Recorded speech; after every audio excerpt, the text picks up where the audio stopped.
Forja Córdoba. Bueno, si estamos todos de acuerdo, si Néstor está listo, no tiene una factura en la boca y un mate en la mano, comenzamos entonces con la reunión de Bernardino Rivadavia, formación política, por Forja Córdoba, por Forja Nacional y otros. Sí, yo tengo el mate en la mano y el bolsillo seco. Bueno, compañero, la verdad fue impresionante, me encantó, me gustaría que des alguna charla vos y quien quiera dar alguna de las charlas, me encantaría que lo hagan y que hagamos democrático el tema de la exposición. Bueno, arranquemos con uno de los personajes, qué sé yo. El otro día anunciamos la charla, me pasó una cosa que le iba a contar a todo, a Ángel también. Anunciamos la charla por los flyers que nos hace Ángel en Instagram y salieron varios a criticarnos que por qué reivindicamos a un personaje como Rivadavia. Le digo, no, nada que ver, es más, los invitaba a que participen de la charla, nadie iba a reivindicar nada, pero bueno, hay que analizar la historia como es, a todos los personajes, ¿no? Y nos toca uno de los malos, ¿no? Uno que está del otro lado de la grieta. Esto, si hay una grieta, evidentemente Rivadavia es uno de los que está del otro lado. Bueno, pero son parte de la historia. No, por supuesto que sí, por supuesto que sí. Y el tema, bueno, el tipo nace, fíjense qué cosa loca, ¿no? Que nace el 29 de mayo de 1780. Hoy me lo noté porque siempre lo digo de memoria los nacimientos, y no me lo iba a acordar porque la verdad no me cae muy simpático, pero el 29 de mayo, que es el día del Cordobazo, fíjense qué día nace este muchachón, ¿no? Bueno, una de las primeras cuestiones llamativas que hace en la vida pública es, estudia en el San Carlos, como estudiaban todos los muchachones más o menos acomodados de la élite porteña, estudia en el San Carlos, se anota en varias materias, en una craratología y alguna otra, no aprueba ninguna, ni siquiera aprobó materias de la secundaria, y no cursó estudios superiores, por supuesto, y él se hacía llamar doctor. Esto hace enojar a Moreno, que nosotros lo vimos en su momento cuando vimos Moreno, y cuando Moreno regresa del Alto Perú y empieza a trabajar en el Cabildo, lo denuncia, le hace un juicio, y por eso nos enteramos hoy que Rivadavia no era doctor de nada, porque si no, no lo hubiéramos sabido. Si Moreno no hacía eso, en la historia hubiera quedado como el doctor Rivadavia y hubiese sido una mentira histórica, porque él se presentaba como doctor. No es como ahora que uno se mete en internet y puede saber vida y obra de alguien. No existía internet en esa época. Por lo menos que yo sepa, no. Entonces, hubiese quedado así, y gracias a Moreno, que le hace un juicio por usurpación de títulos y honores, es que nos enteramos que no lo era. Y ya así nace la vida pública, acá el compañero Rivadavia, ¿no? Y la historia tiene esta característica de hermanarnos a Moreno con Rivadavia, a San Martín con Rivadavia, a Moreno con Saavedra, que posiblemente fue o uno de sus asesinos, posiblemente, y que posiblemente Rivadavia hubiese matado a San Martín si hubiese podido, y San Martín tuvo, como lo charlamos la semana pasada, hasta la hidalguía de ir a avisarle que se retiraba, que se iba del país, y esa misma noche, si no lo sacan, posiblemente hubiera sido, le hubieran hecho algo al Libertador. Bueno, es una cuestión que, bueno, nos planteamos que hay que ver los dos lados de la grieta. Lamentablemente no vamos a entender la confusión que se generó a partir de 1817 en adelante. En el 20 realmente es un caos Buenos Aires, un caos las Provincias Unidas, gracias a personajes como este, ¿no? Entonces, bueno, participa en el primer Cabildo Abierto. Fíjense, la segunda gran cosa que se le puede encontrar a este muchachón es que participa en el Cabildo Abierto del 23, del 24, y él vota a favor de que quede el virrey, ¿no? Es decir, fíjense cómo empieza la vida política de Rivadavia, como para entendamos la magnitud del personaje. Él vota para que quede el virrey, vota en contra de lo que fue la primera junta, ¿no?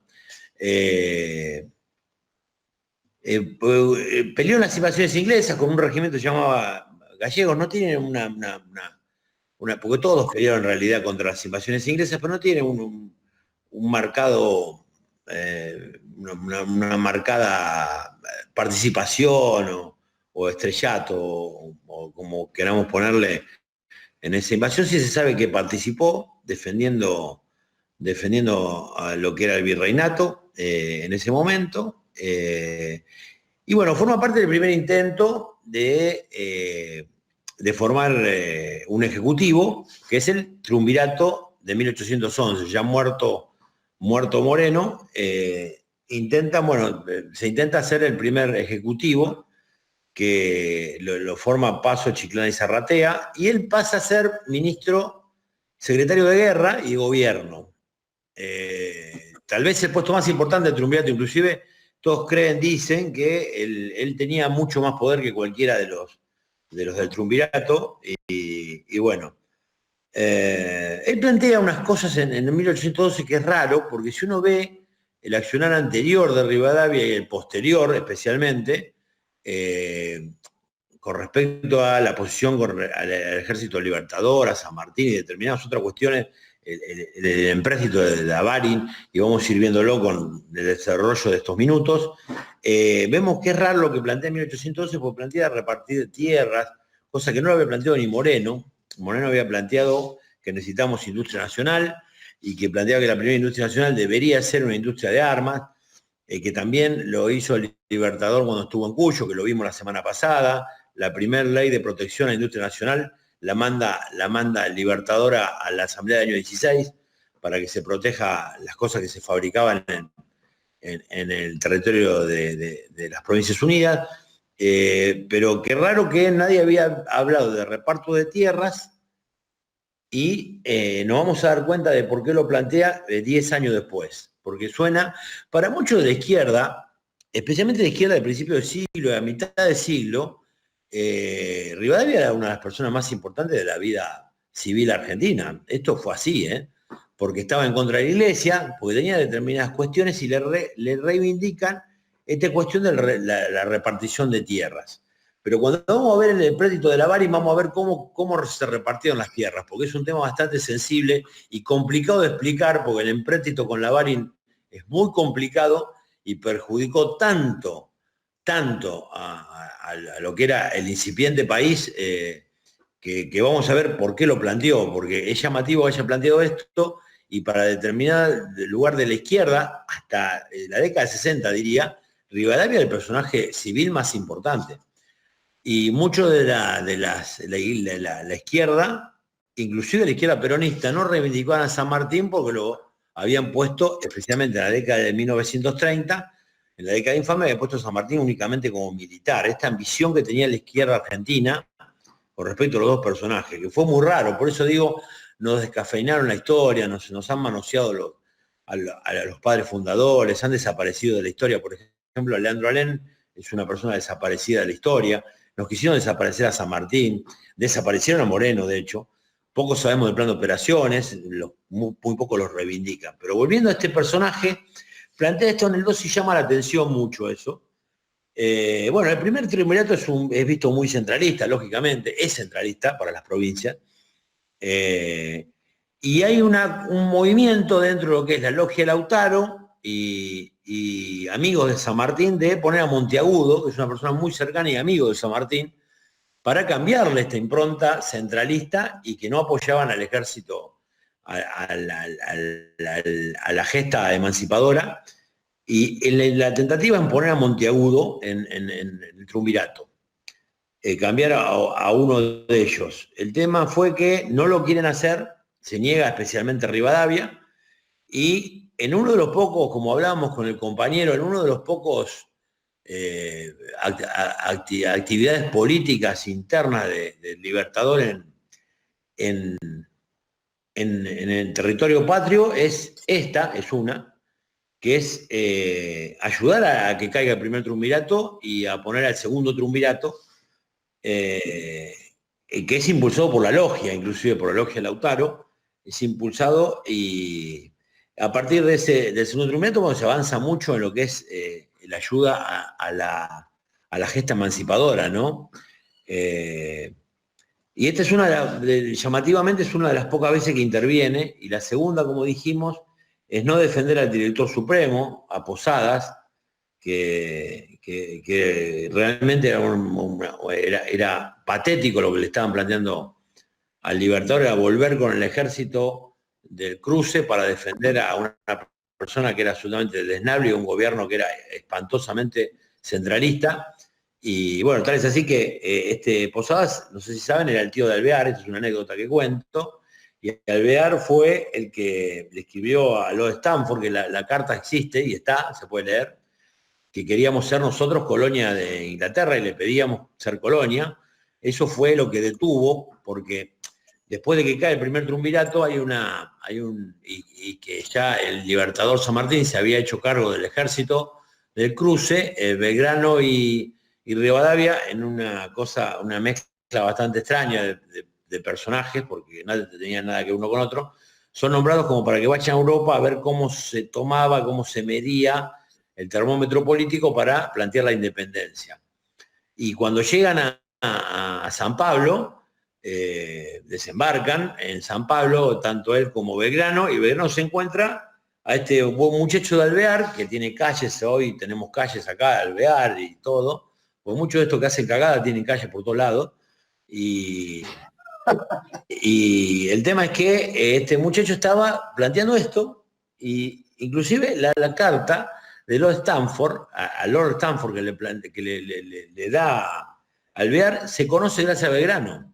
Y Belgrano detiene esa movida, la detiene él, interviniendo directamente en el tema, diciendo que eso era una locura, que no iba a ser apoyado, que las Provincias Unidas no representaban eso, y él como representante del gobierno había sido jefe del Ejército del Norte, por supuesto que estaba planteando que era una locura trasnochada de Alvear.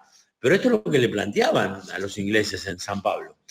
Así que fíjense a lo que le pidieron al libertador que defendiera, ¿no? Que era justamente a Posadas, que era el director supremo que había mandado a hacer esto, ¿no?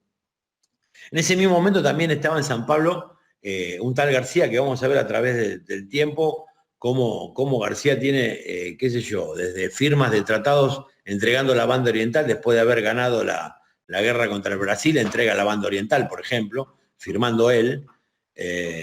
Y bueno, vamos a entrar en ese tema porque habría que hacer, la verdad, y cada personaje en la historia argentina para hacerle directamente charlas enteras para esos personajes, pero no podemos por tiempo. Pero bueno, el segundo triunvirato se avanza mucho en ese tema. Después pasamos al director supremo, Posada, ya San Martín estaba a cargo del armado del Ejército del Cruce, por supuesto desoye ese llamado, porque no iba a participar en una guerra intestina contra hermanos o con ciudadanos, no iba a levantar su sable nunca, jamás, y es la segunda participación, la gran participación del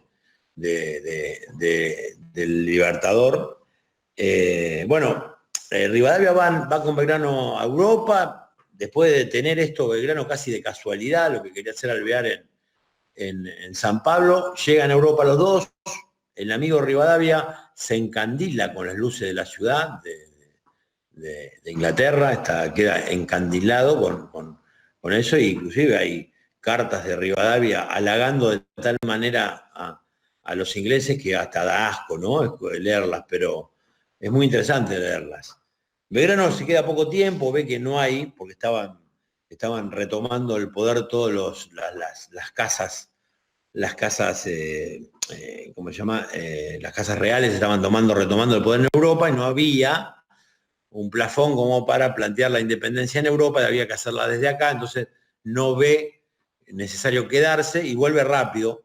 Rápido son 2 años, en esa época estamos hablando que se tardaba mucho, ¿no?, en ir y volver, y él ve que no hay plafón y se regresa, porque él quería llegar al Congreso del 16, especialmente que él no fue como miembro del Congreso, pero sí fue como autoridad moral, como escriba del Congreso, y plantea, como bien dijo el compañero, esta idea de una monarquía constitucional, no una monarquía absolutista, ¿no? Con la idea de poner un indoamericano en el reino como para darle legitimidad a ese gobierno. Volviendo al compañero Rivadavia, se queda muchos años, se queda unos cuantos años, regresa en 1820, regresa casi en el momento que se da el día de los tres gobernadores de la provincia de Buenos Aires. Era tal el despelote que había en las Provincias Unidas que la unidad de las provincias se desaparece, y cada provincia empieza a autogestionarse y queda casi como países independientes. El Día de los Tres Gobernadores fue el día de la muerte de Belgrano, el 20 de junio de 1820, y él encuentra ese ambiente cuando regresa de Europa, encandilado por esta magnificencia inglesa, ¿no? Bueno, encuentra esta anarquía, esta cuestión de los tres gobernadores, y en ese momento asume Rodríguez, que Rodríguez era un muchacho muy obediente, eligió bien por ahí los ministros y después fue muy obediente a Rivadavia, porque en realidad todos decían que el gobernador de la provincia de Buenos Aires en ese momento que plantean, porque lo mismo lo plantea Rivadavia, que había que volverse sobre sí mismo, mirar Buenos Aires únicamente, y que las demás provincias se arreglen por su lado, que cada provincia se arregle. Por supuesto que iba a convenir a Buenos Aires porque tenía el puerto y era la más rica, los demás sí dependían de Buenos Aires, era hasta lógico que a Buenos Aires le convenía esa situación, y él gana mucho poder en la gobernación de Rodríguez. Las provincias quedan cada uno por su lado y Buenos Aires lo que hace, bueno, es plantear esta impronta rivadaviana, que hay Ibáñez, un historiador, que plantea un poco cómo el porteño se vuelve insoportable, plantea Ibáñez, muy interesante leerlo, y lo que dice que en realidad toma el ejemplo de la personalidad de Rivadavia, el porteño, y dice se hace absolutamente insoportable el porteño porque es engreído. Dice que el engreído nace con Rivadavia, plantea, y que se vuelven absolutamente odiosos. Es la palabra que utiliza para describir al porteño, ¿no? Cosa que estoy de acuerdo. Plantea una ley de amnistía, no sé si nos suena algo, ¿no? De qué lugar ideológico está este buen muchacho. Plantea una ley de amnistía, como olvidando el tema de las tropelías, los atropellos, los fusilamientos, las barbaridades que se habían hecho en las guerras intestinas, plantea eso. Y después tiene como presidente va a tener otra idea que se va a poner en contra, inclusive a los mismos porteños, que plantea sacarle el puerto y hacer de la ciudad de Buenos Aires, ya ahí empiezan los primeros, intentaron hacer de la ciudad de Buenos Aires la capital federal, y le quitaría el puerto a la provincia, así que los mismos unitarios se le ponen en contra después cuando él es presidente, pero ya llegaremos a eso. Funda el Banco Provincia, que dura hasta hoy, y vos decís, bueno, hablábamos de tierras, hablamos de fundar un Banco Provincia que dura hasta la actualidad, pues si la puta, algo hizo, ¿no? Pero viene el empréstito de la Varin, el temita, un pequeño temita argentino, que es la deuda externa, ¿no? Nace con este buen muchacho, el amigo Rivadavia, y la negociación es bastante complicada, empieza en el 1824. El tema es que el empréstito era 1 millón de libras esterlinas, no sé cuánto sería en este momento, pero era mucha plata. Varios le plantean que por qué se pedía. Pasco, por ejemplo, es uno que le plantean por qué pedimos un empréstito, y porque tenemos que hacer escuelas, era para hacer escuelas, para hacer ciudades en los lugares donde estaban los fortines, para hacer tres puertos, uno en Santa Fe, uno en Buenos Aires, otro más al sur, cosa que nada de eso se hizo, por supuesto, ¿no? Y el 1 millón de libras esterlinas, cuando se pide el préstamo, pasa a tener, no te iban a dar la libra esterlina en pesos, lo voy a explicar lo más, yo de economía no entiendo tanto, pero voy a tratar de ser lo más exacto posible de lo que leí a través de la historia, y lo estoy diciendo de memoria, ¿no? No te daban el billete de la libra, sino que lo que te daban era como si fuera un bono. Ese bono era, dice, cambiable lo menos al 70%, así como que el tope mínimo era el 70%. Los ingleses plantean de movida que está bien, pero que no iba a ser 1 millón de libras esterlinas, le otorgan el préstamo, pero no iba a ser 1 millón, sino que iba a ser 850, porque 150 era de gastos de, qué sé yo, lo que habrán cobrado en esos gastos, ¿no? La verdad no tengo ni idea qué cobraron, pero planteaban que había gastos por 150.000, es decir, el 15% se va en gastos puestos por los mismos ingleses. Por otro lado, se agarran de la mínima, de la cotización de estos bonos, Entonces ya son 700.000, es decir, del millón, apenas firmamos, pasamos a tener 700.000 y deber 1.000.000 de libras esterlinas. Y por otro lado, como no confían en Buenos Aires, no sé por qué no nos generamos confianza para pagar la deuda, nosotros no tenemos, porque pedimos para robarla seguramente. Como ve esta situación, los ingleses ven esta Lavarin, ve esta situación, le cobra por adelantado cuotas y termina llegando 560.000 en esos bonitos que eran papelitos de colores. En realidad, libras esterlinas llegaron 50.000 únicamente. Únicamente 50.000. De esos papelitos, crea el amigo Rivadavia, crea como una cuestión de casa de cambio paralela, como una rosadita, como para que los amigos manejen estas cuestiones de enriquecer al país a través de la inversión de estos bonos de libras esterlinas y qué sé yo. El 25% de esto que había llegado va a parar a las manos de los amigos de Rivadavia. Por supuesto que ningún peso se volvió a ver nunca más en la historia argentina, ¿no? Es decir, empecemos a descontar lo que pasó con el 1.000.000 de libras esterlinas. El resto se fue a la guerra del Paraguay, porque él cuando ya es presidente, que es el primer presidente, lamentablemente, tenemos que reconocer que es el primero, hace la constitución más unitaria que se conoce. De hecho, no sé si saben que, por ejemplo, los gobernadores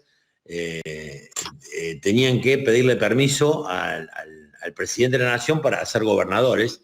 Le tenían que mandar una lista se mandaba una lista de 3, el presidente mandaba una lista de 3 candidatos, y entre esos 3 candidatos tenían que elegir a uno que era del gusto del presidente, por supuesto.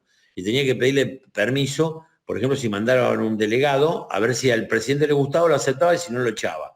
Esa era la concepción de Buenos Aires que tiene al día de hoy, ¿no? Yo creo que esa fue la constitución más honesta de Buenos Aires, porque eso es lo que quería Buenos Aires. Yo insisto con eso, más allá que Rubén por ahí no está tan de acuerdo, pero creo que Buenos Aires siempre quiso esa cuestión y está plasmada en la Constitución del 26, ¿no? Que es un proyecto de constitución, porque no entra casi en vigencia. Lógicamente el interior a esto no le lleva el apunte. Y bueno, él se enfrenta a la Iglesia, eso hace que Facundo Quiroga plantee la famosa frase religión o muerte, por una cuestión de estar en contra de Rivadavia, no era por una cuestión únicamente ser una cuestión religiosa. Y bueno, este empréstito termina en que se gasta en lo que queda, se gasta en la guerra del Brasil, que después mandan a García, a este buen señor García, para que negocie y termina entregándole la banda oriental como independizada. Nosotros perdemos la banda oriental porque los ingleses no querían que tuviéramos las 2 márgenes del Río de la Plata en manos de las Provincias Unidas.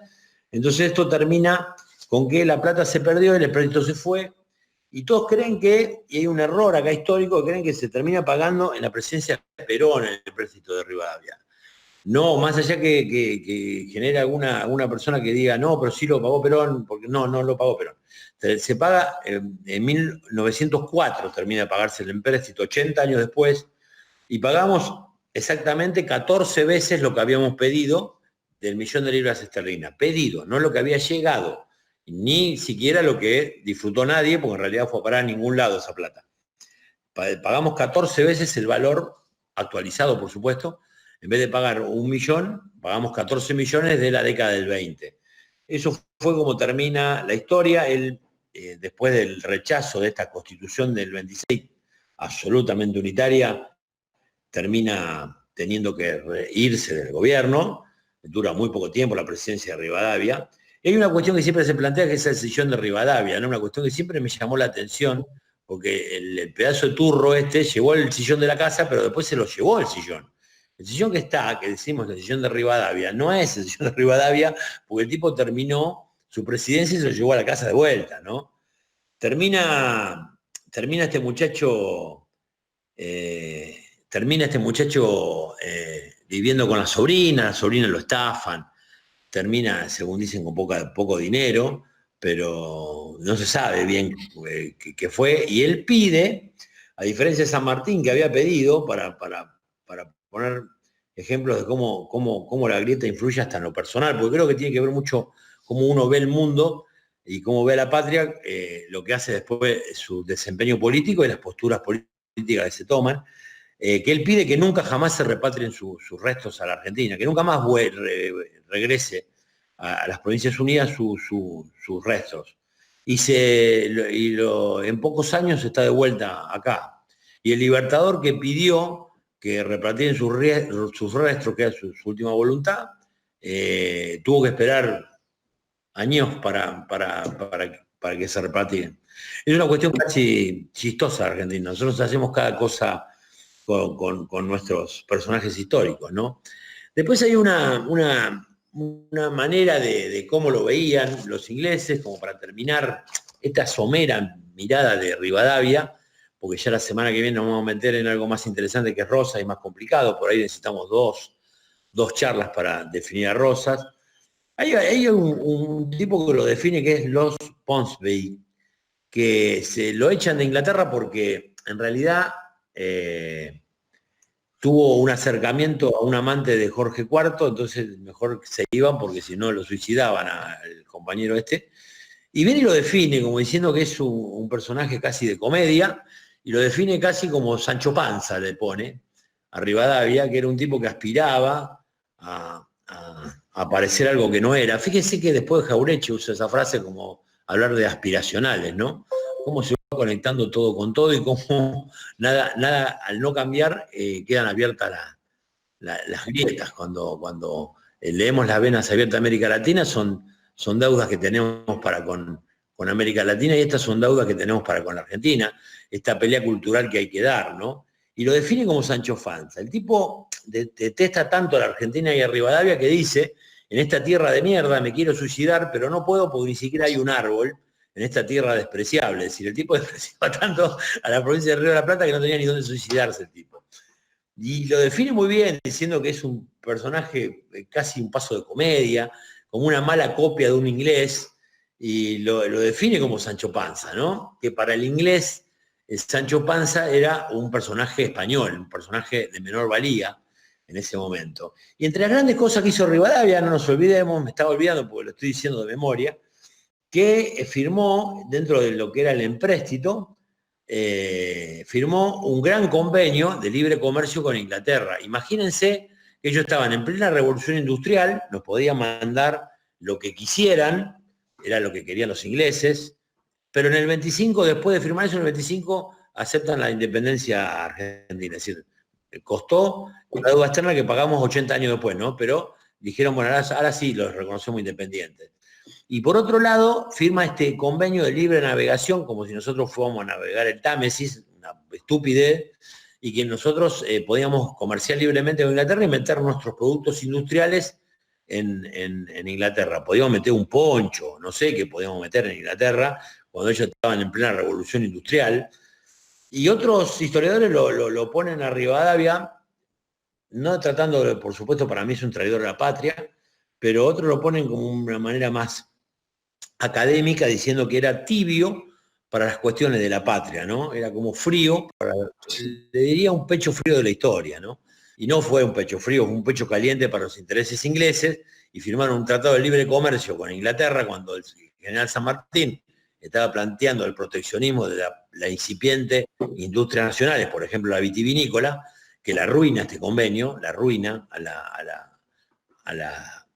la industria vitivinícola, y nosotros no sé qué le podíamos aportar a los ingleses. Piensen ustedes en esa época, ¿qué fabricamos? Un poncho, no sé qué podíamos fabricar. Le podíamos mandar un poncho, ni siquiera podíamos mandar más de uno.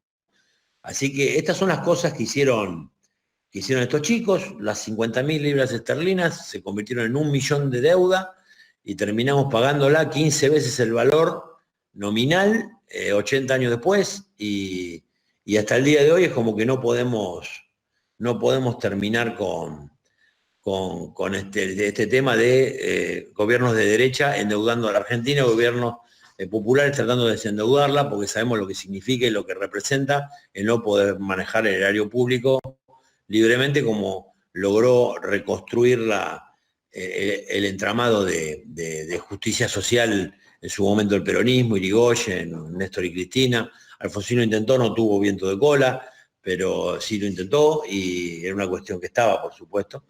Y para último voy a dejarles el tema de dos cuestiones que deja también el tema del empréstito con la Varin, que es muy importante para entender por qué yo dije lo de que llamaba tanto la atención lo que había dicho en 1812 el amigo Rivadavia con respecto a, y digo amigo porque no tenía ningún título, el amigo Rivadavia con respecto a las tierras.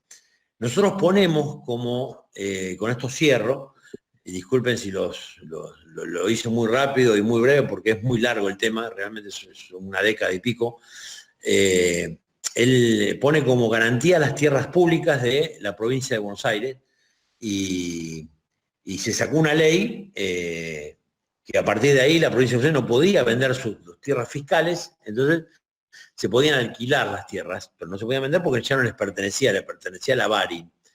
Y los alquileres eran que el alquiler lo ponían los vecinos, tus vecinos, los vecinos de donde vos querías alquilar, ponían el monto del alquiler. El hoy por mí, mañana por ti, entre el latifundista, hacía que los precios eran ridículos en cuanto a lo que se pagaba.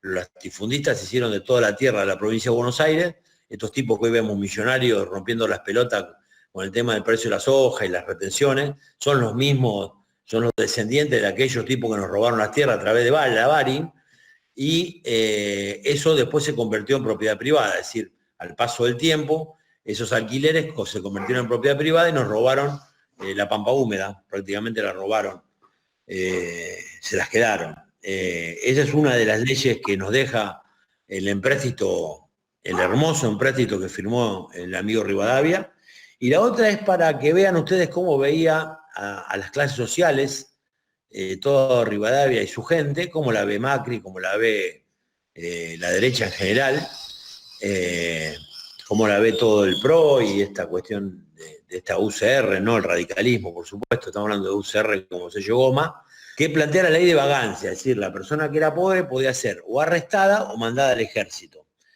Que eso tenemos ahí películas de gauchos mandados a la frontera a pelear contra los indios. Esa era por la ley de vagancias porque veía a los pobres de esa manera, ¿no? Tenían que ser, ¿cómo se llama? O encarcelados, es decir, desterrados, sacados, usados, casi esclavos de la decisión del poder central.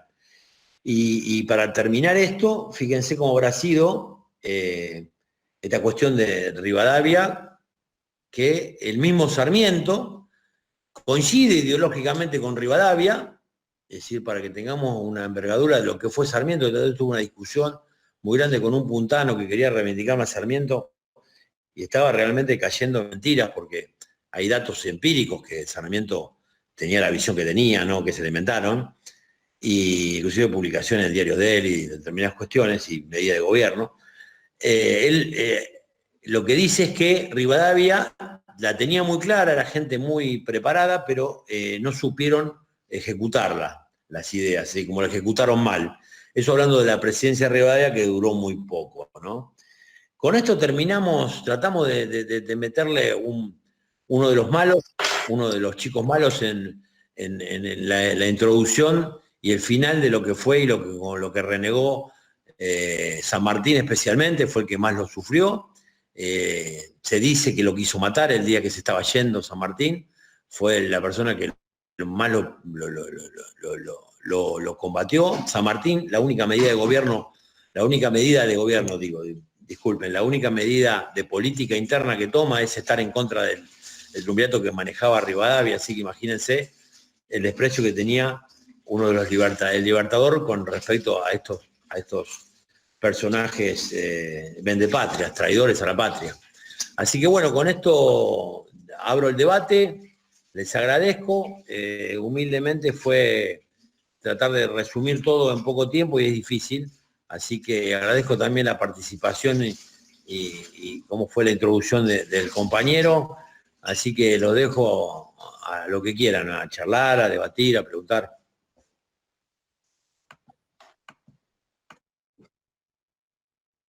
Bueno, si me permiten meter otro bocado, ya que me dieron amplia participación. Por favor. Que se las agradezco.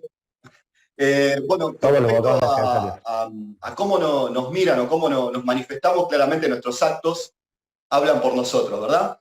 Y a mí me gustaría leerles breve algunas cartas o algunos comentarios de San Martín con respecto a su relación con Rivadavia, para que podamos un poquito definir esta personalidad de este personaje Rivadavia, que algunos toman como próceres, y los que hacemos revisionismo histórico, bueno, criticamos mucho ese escaño que se le dio, o ese pedestal que se le dio a Rivadavia.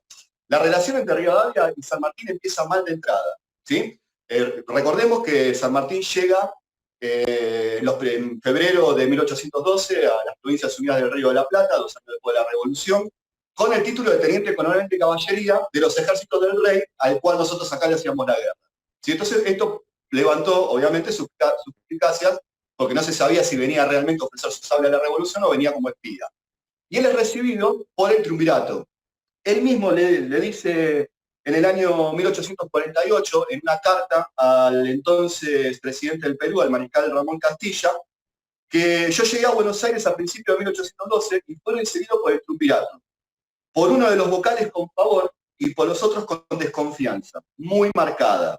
El vocal que lo recibió con favor, según se desprende de hechos posteriores, fue Pueyrredón, ¿sí? Pero los que lo habían recibido directamente con rechazo, mucho encono ya de entrada, fueron Chiclana y Rivadavia. Luego se va a dar una reunión, o sea, San Martín lo van a intentar integrar a ese círculo chico de Buenos Aires, ¿bien? Que obviamente se manejaban en torno a las familias principales de ese Buenos Aires postcolonial que no dejaba de ser muy acotado. Y Juan Bautista Alberdi va a escribir, o mejor dicho, va a relatar una reunión a donde estuvo presente tanto San Martín como Rivadavia y otros personajes también de la época. San Martín estaba recién llegado y en una conversación él planteó, San Martín, que la mejor forma de gobierno para las Provincias Unidas era una monarquía, pero más por dar un orden, ¿sí? Porque nosotros estábamos acostumbrados a esta cuestión de reconocer a una sola persona, como quien detentara el poder y quien emanara las órdenes. Entonces San Martín, para evitar lo que luego terminó sucediendo, el periodo de anarquía interna, lo mismo pensaba Belgrano, lo mismo pensaba Güemes y otros tantos patriotas, era, bueno, vayamos así, y es lo que estaba sucediendo en Europa, de hecho, esto de las monarquías que estaban pasando a ser monarquías parlamentarias, constitucionales y demás. Entonces él plantea en una charla, donde estaba presente Rivadavia, que él estaba a favor de una monarquía en las Provincias Unidas. Bueno, Rivadavia reaccionó violentamente contra San Martín y le dice, gritándole, ¿con qué objeto viene usted entonces a la República? Y San Martín, rápido de reflejo, le contesta, con el de trabajar por la independencia de mi país natal, que en cuanto a forma de su gobierno, él se dará la que quiera el uso de esa misma independencia. ¿Sí? Esto es muy importante porque, bueno, acá claramente San Martín lo que plantea, bueno, yo tengo una opinión, pero realmente la opinión de qué forma de gobierno va a elegir el pueblo es del pueblo. ¿Sí? Una cuestión de soberanía muy interesante plantea San Martín acá. Y luego vamos a seguir acá, bueno, la caída, como bien dijo acá el compañero, la caída del segundo triunvirato donde estaba, del primer triunvirato donde estaba Rivadavia, va a terminar de complicar la relación entre Rivadavia y San Martín. Y vamos a llegar a una situación, no vamos a detenernos en los pormenores del retaseo de apoyo a los patriotas que estaban poniendo el pecho en el frente de batalla, como Güemes, como Belgrano, como San Martín. Y yo quiero ir a una carta que le escribió O'Higgins a San Martín, hablando de estas cuestiones internas, de cómo le hacían la guerra de zapa los rivadavianos a San Martín. Y O'Higgins le va a decir sobre Rivadavia. Dice, el hombre más criminal que ha producido el pueblo argentino, ¿sí? O'Higgins sobre Rivadavia. El hombre más criminal que ha producido el pueblo argentino, un enemigo feroz de los patriotas. ¿Sí? Bueno, claramente no era solamente la opinión de San Martín, o no es solamente el comportamiento que tenía el amigo Rivadavia, como bien dijo el compañero, porque el título no ostentaba ninguno. Y este encono entre Rivadavia y San Martín va a llegar a un punto culminante cuando En el año 1825, San Martín y Rivadavia van a coincidir en una reunión en Inglaterra, van a tener un intercambio bastante áspero, y San Martín ya cansado de toda la situación, porque recordemos que cuando San Martín viene a retirarse a Mendoza, Rivadavia le arma un sistema de espías alrededor de él, le interceptaban la correspondencia, y de hecho, cuando la mujer de San Martín le pide que vaya a Buenos Aires porque ella estaba agonizando y quería despedirse de su marido, una persona le avisa a San Martín que Rivadavia había dado orden de prenderlo en el camino como si fuese un fascineroso, según las propias palabras de San Martín. Finalmente, Remedios termina muriendo sin la presencia de su amado. Entonces, bueno, realmente la relación entre San Martín y Belgrano y Rivadavia venía muy mal, y en el año 1825, luego de esta reunión en Inglaterra, San Martín le va a pedir a dos amigos de él que le salgan de padrino porque iba a retar a duelo a Rivadavia, ¿sí?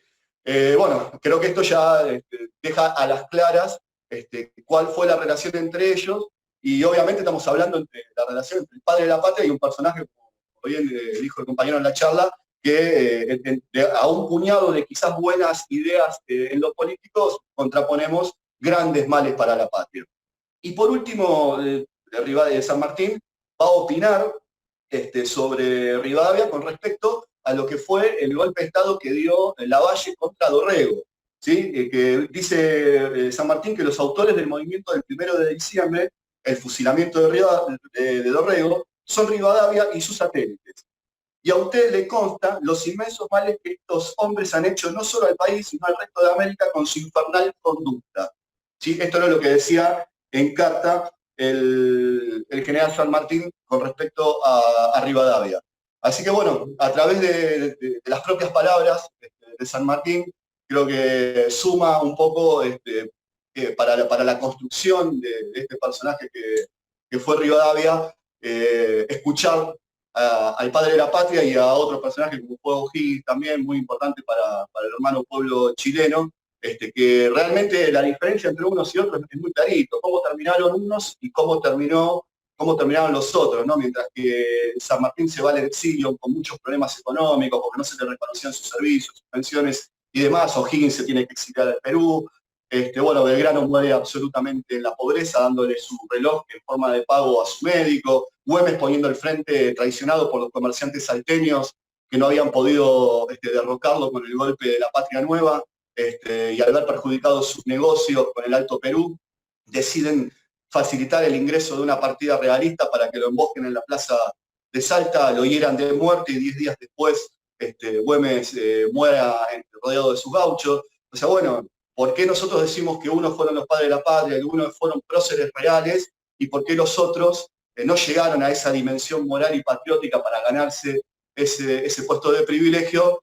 Bueno, acá a las claras entonces queda manifestado esta cuestión. Bueno, no me quiero extender mucho, les quiero agradecer enormemente esta participación, y bueno, a disposición, como les dije, para ustedes. Muchísimas gracias. Muy bueno. Bueno, gente, entonces, sin más, si alguien tiene algo más que comentar, puede ir diciéndolo ahora, pero si no, también estaría bueno ir aclarando que para los que lo están viendo en YouTube, muchísimas gracias, estamos rozando las 10.000 reproducciones todas las semanas, así que buenísimo, un aplauso muy muy grande al compañero del Museo Patrio por haber participado. Lo van a poder ver también desde el canal de YouTube, de Instagram, van a quedar todos los contactos para que puedan seguirlo, apoyarlo en lo que está haciendo. Está manejando, no sé si solo en conjunto, una cuenta muy buena, muy importante. Esperamos su participación en las próximas charlas con aportes igualmente valiosos, no se espera menos ya. Y bueno, también anunciar que el día 24, ya está a las 11 horas, tenemos una reunión, un conversatorio ya planteado con el señor López, y el día 14 con Cafiero a las 18 horas. Por otra parte, muy importante hacer mención, todavía si bien no está definida una fecha, la Comisión de Género de Forja Córdoba está planeando una charla de diversos temas, todavía no están bien aclarados, pero bueno, apenas salgan todas las noticias, vamos a empezar a difundirlo, y bueno, acá está Evelyn con el BU, que podría aclarar un poco más también después si quiere, y nada más, muchísimas gracias a todos, la verdad que además del gusto que da ver a todos juntos, que ese es el placer de la charla de formación política, señor Jorge Sánchez. Fue un gusto haber podido moderar y cooperar a la producción de esta charla de formación. Yo por mi parte me tengo que ir retirando, pero los dejo con el debate abierto y que tengan muy buena semana. Nos vemos a todos la semana que viene.